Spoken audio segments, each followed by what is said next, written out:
Welcome to the Radical Responsibility Revolution podcast. This is where we are transforming lives, inspiring you to reclaim your health, your wealth, and the power of your mind. Here we share actionable insights, inviting you to turn inwards and design your life of purpose and abundance. Welcome back to Radical Responsibility Revolution, where we break cycles, not hearts, and we don't shy away from the truth.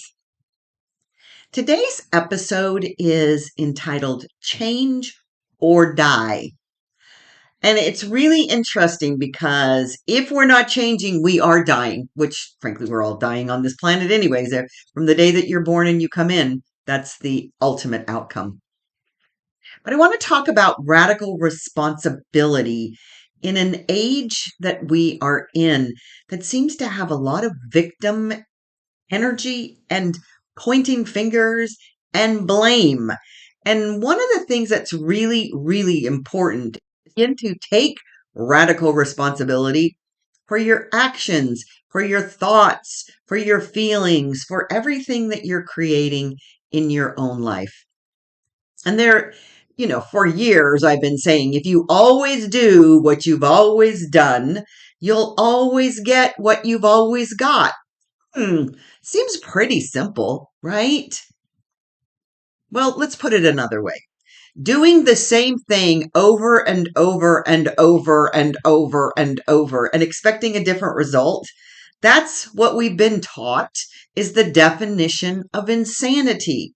So are you living in insanity, doing the same thing over and over, expecting something different to happen? Or are you taking radical responsibility for changing your life, for changing the world, for being a change maker, if you will, in a way that is so loving and so abundant and so beautiful? I don't know. Let's talk about it.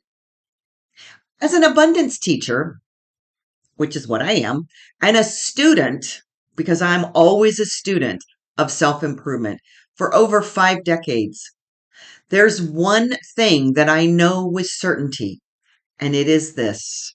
If you are not changing every single day, growing in some way, learning something new, becoming the better version of you, you're dying. I really found this so clear when I was teaching leadership for so long. And speaking of leadership, transformation, while standing in this fast changing world, it's one of the most dangerous things that you can do. And interestingly enough, this week, I was watching Donald Trump's cabinet meeting. Now, I'm not going to make a political conversation about this podcast. I want to begin to tease out some of the things that I'm watching in the world and bring it home to this idea of leadership. Because when I watched that cabinet meeting, I was truly in awe because I have taught leaders around the world. And there's one thing that they all have in common, and that's this ability to get people on board with a vision or a mission and lead them. Now, I'm blind to the fact that Donald Trump's delivery can be a little rough. All right, let's get real. I'm not here to support a style, right? The tweets, the tone, the bombastity. I honestly feel like some people think I might be a little Donald Trump because I have a very assertive style myself. But leadership isn't about style. It's about substance. And it's about whether or not you can understand what empowers other people to be on board with your mission and your vision in a substantive way. And this man actually does have that ability, which is fascinating given the fact that there's so much negative press around his bombacity. And as a teacher of leadership for so many years, of large Fortune 500 corporations, of little entrepreneur organizations and executive teams, I want to tell you that there are three qualities every true leader must have. And it's one of those things that I've taught for years and years and years and years. And the very first thing, absolutely 100%, the leader's actual responsibility is to be forward thinking, to vision the future. This is what's really, really key here is that if you have a leader that's not looking towards the future, is just doing the same old, same old, same old, they're probably a manager. They're not a leader. And what leaders do in this forward thinking mindset is they anticipate change, they adapt quickly, and they have this momentum to move in a forward direction with vision that is so much bigger than who they are and who the organization is. And I have to say that Donald Trump has that in spades. It's really interesting as a person that's taught leadership to look at the embodiment of somebody that is a true leader. Now, whatever you think about his personality style and whatever you think about some of his policies, you cannot dispute the fact that he is a forward thinker. He is thinking so far outside the box. And I remember years ago when I was teaching teaching some minors in Ely, Nevada. It's one of the most remote cities in America. So that means it's farther away from anything anywhere. And I was teaching them on leadership, coaching, team building, and really creating a vision for their own organization. And it was so fascinating because I had this conversation about forward thinking and thinking outside of the box and these kinds of principles that leaders have. And some gentleman came out and he made his own poster and he says, "I'm blowing up the box." And that's truly what's happening here is that Donald Trump is blowing up the box. Well, when you blow up the box, it does have a tendency to make people uncomfortable that want to stay inside the box. I get it. But you cannot grow. You cannot evolve. You cannot move into a newness, which is what life is about, is creating newness, evolving, becoming something more of what is already there. And so blowing up the box, I'm going to tell you, that's Donald Trump's model. But the thing is that if we don't have leaders that have these visions, and that's the second thing that a leader needs to have, is a clear vision of where they are going. Because if they don't have a clear vision, they can't lead anybody else, right? How would you feel if you went on a road trip with somebody and they said, "Pile into the van and we're going somewhere," and you aren't very adventurous? You don't really want to get in because you don't know where you're going. So with a clear vision, a leader has a destination in mind. And because you have a destination in mind, and I've taught this for years, especially with feminine energy, is that you may not always take the direct route, because if you don't have this clear vision and you have a destination, you're probably just burning gas and allowing yourself to find various ways to get to that destination. Having a clear vision, a clear mission is absolutely the number 2 quality that a amazing leader needs. And the third thing that a leader must have, and that is team building skills. And this is the thing that really struck me the most, I believe, is watching this cabinet meeting with Donald Trump and his team, where the whole team is on board. And it's leadership I've often used when I was teaching corporate America and corporate around the world, was this idea behind allowing your team, number 1, to know what the mission is, what the vision is, and then empowering them to find a way to go and create that mission and that vision. And I always used sports analogies. That's what great football teams do, is that they have a coach that leads them to victory. And that's exactly what's happening right now. There is a team behind Donald Trump. He's not a dictator.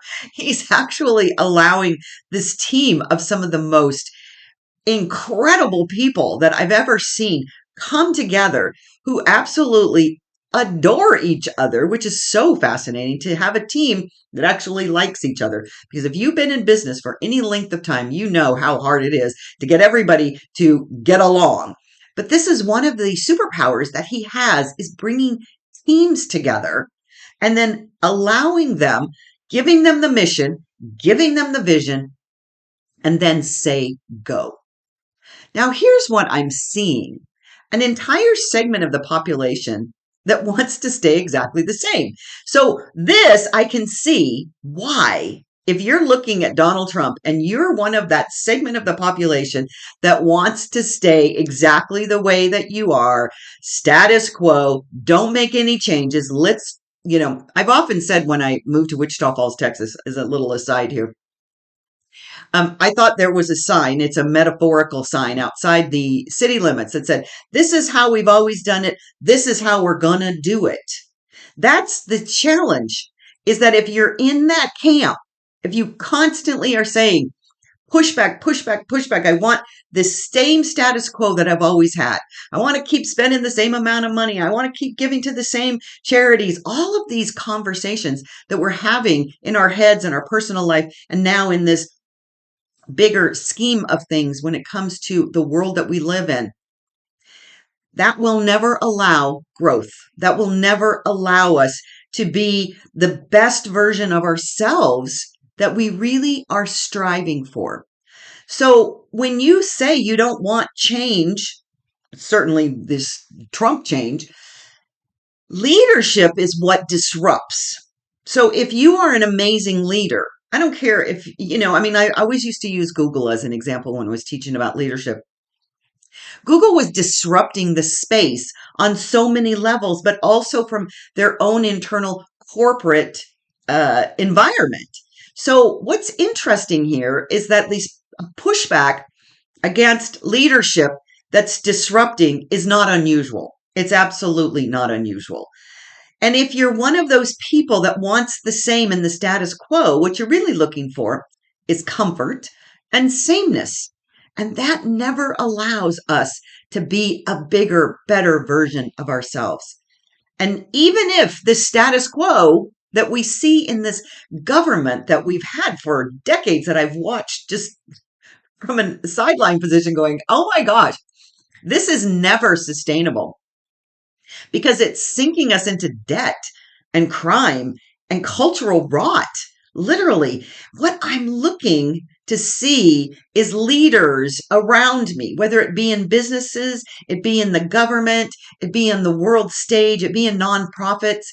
This is the thing that will allow something amazing to unfold. And if somebody had told Thomas Edison, you should probably stop doing that because nobody wants electricity, nobody wants a light bulb, we wouldn't be even close to where we are right now, because resisting change with religious fervor will never allow us to become the best version of ourselves.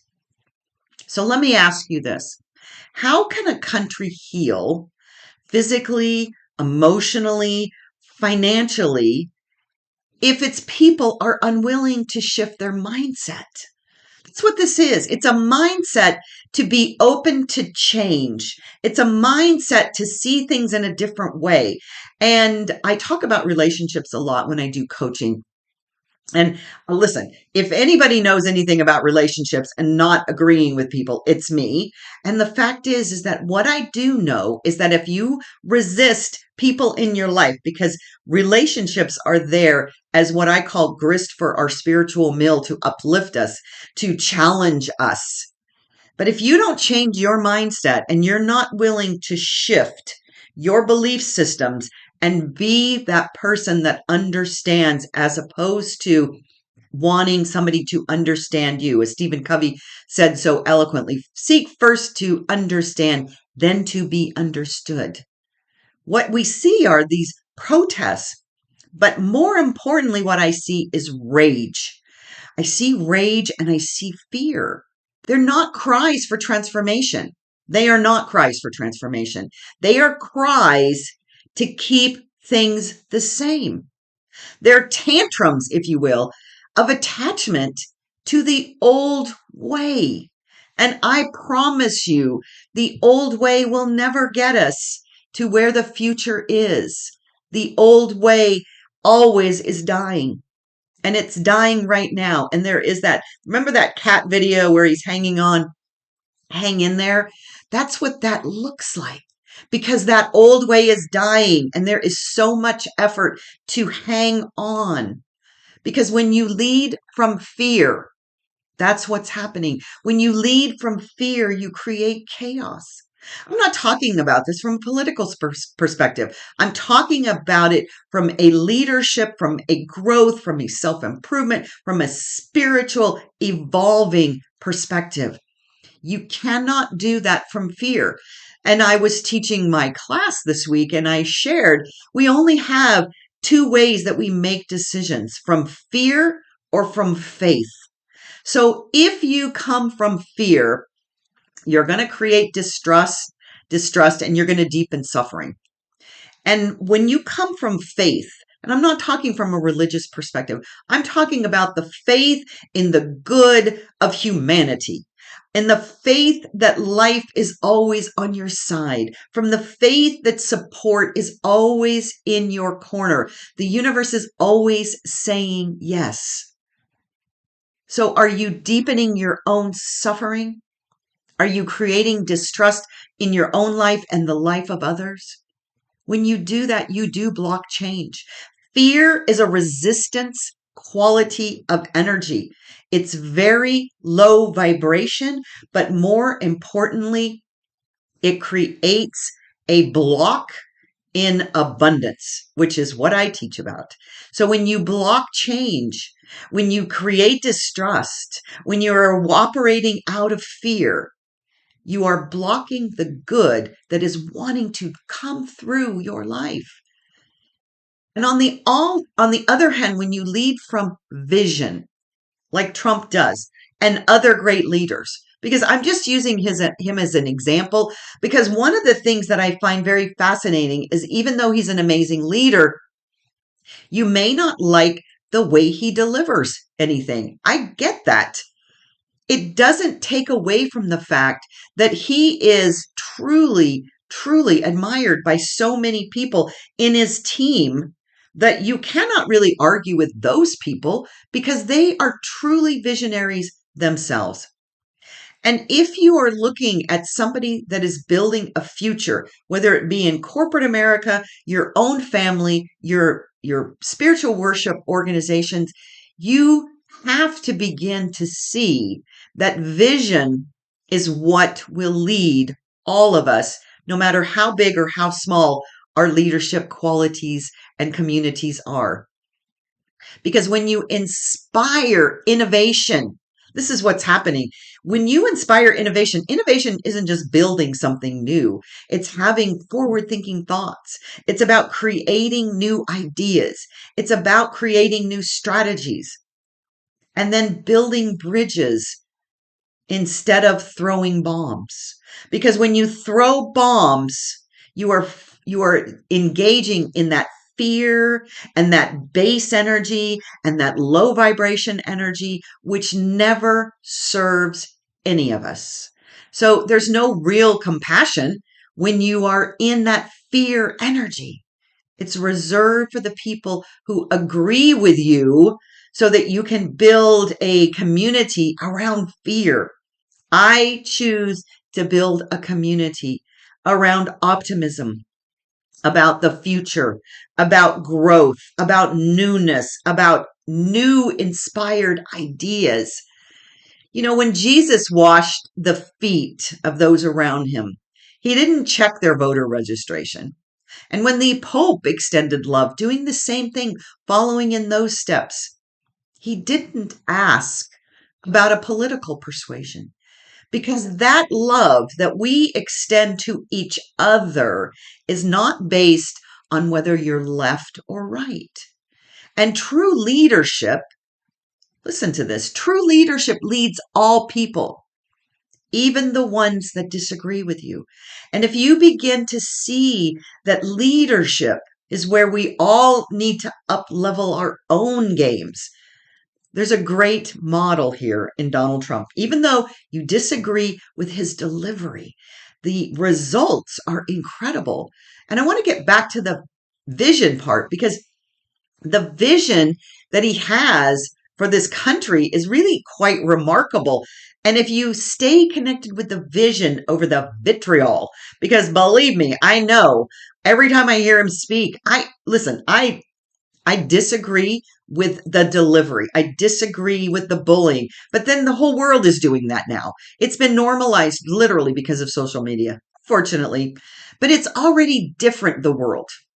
This is what's so fascinating is I've lived almost 70 years on this planet, and so many things have changed. We've gone from cassette tapes to streaming. Just in my lifetime, we've gone from phones that are hanging on the wall to having a phone and a computer in your pocket. But what happens is when you want to stay stuck in the status quo, the same old, same old, same old, it's like hanging on to being a Betamax user when the thing has turned into streaming. We've cut the cord. We're not even on satellite anymore. It's so cool to live in a world today that it's moving so fast. And the fact is that we need to be aware of the world and the circumstances wherein we live, and not only be part of it, but understand where it's taking us. And AI, oh my gosh, I love AI so much. It's not a theory, it's here. It's been talked about for decades. Automation is here, it's shifting the entire planet. So, in a time when people that basically make no money around the world have been making goods and services, goods that we buy, and then screwing in little parts, we now have the automation available to us that are little robots or technologically advanced that can create things. So when we begin to look at life, all of the things that we've created have made our lives easier. Yet we're still, honest to goodness, we are some of the most ungrateful people on the planet because all we want is more. Global influence is real where we are.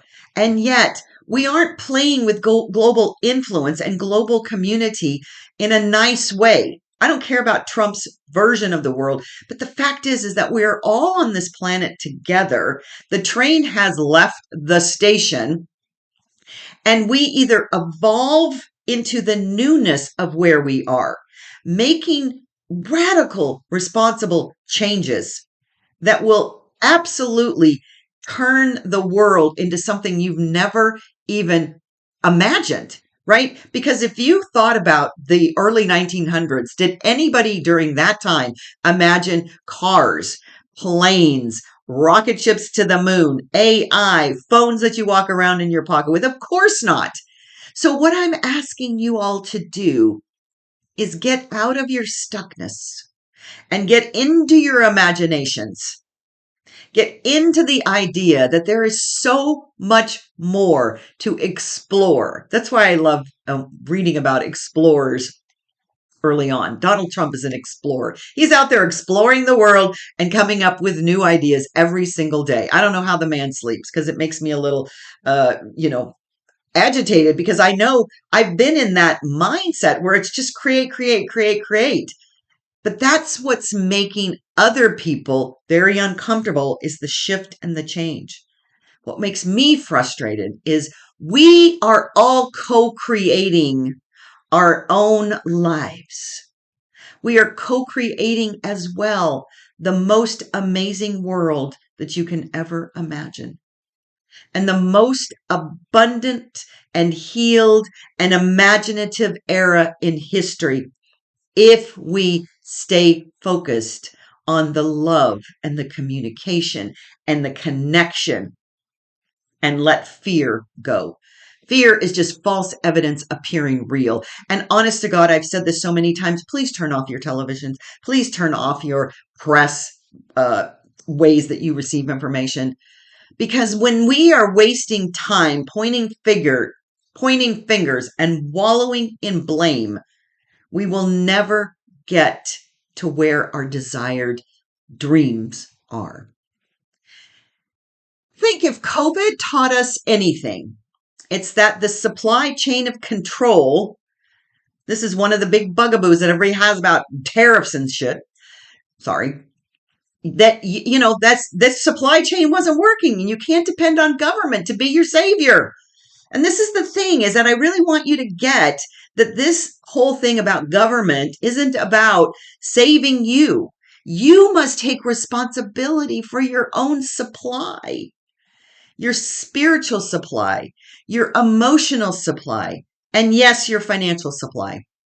I wrote a book called Your Inner Billionaire, and there's nothing wrong with being a billionaire, but there's also nothing wrong with not being a billionaire. It's about your inner billionaire. How abundant do you feel? How abundant are you living spiritually, emotionally, and financially? So here's the truth. No leader, no policy, no party has the power to change your life more than you do. Your individual life. And oh my goodness gracious, I'm a child of the 60s. I'm a hippie.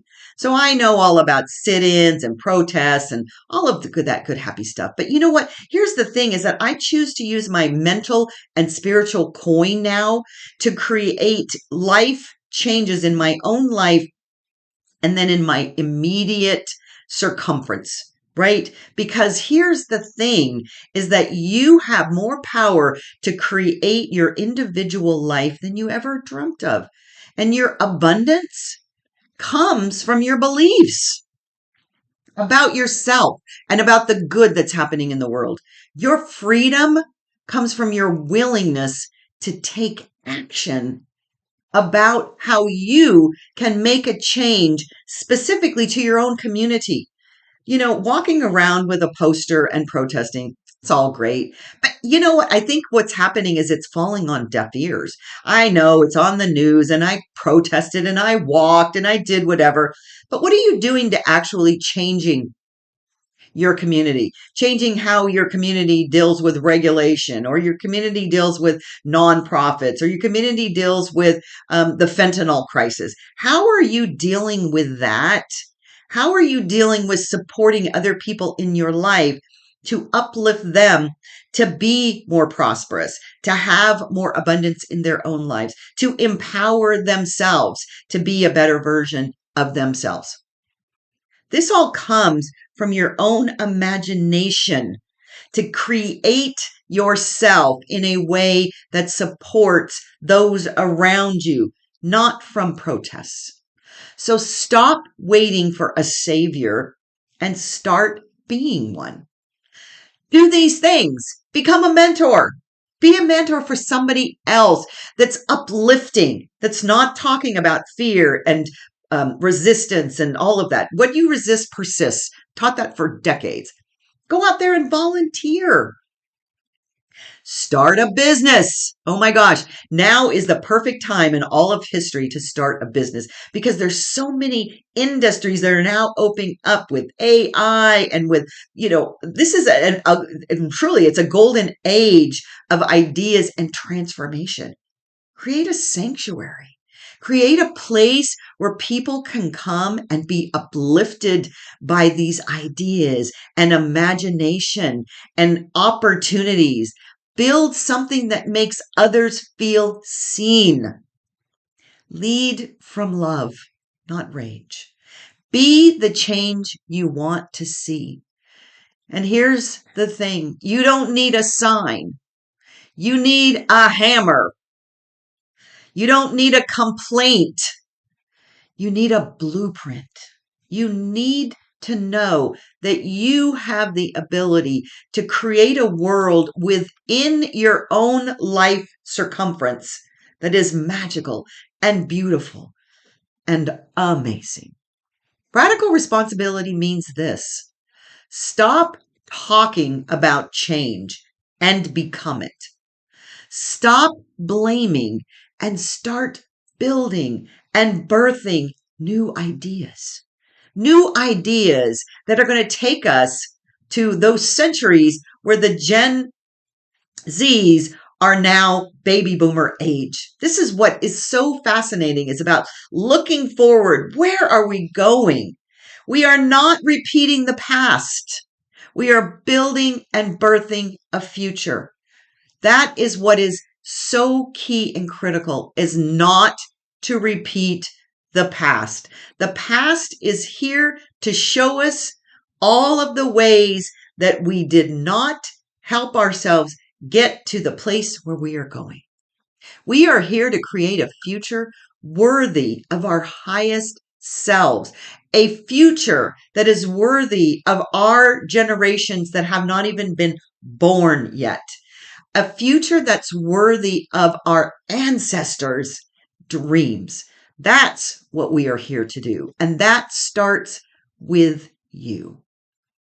I believe that we are all here for a purpose. We all have our own vision and our mission. And when you walk this path, I hope you'll walk it with me. This is a fire that is in your soul.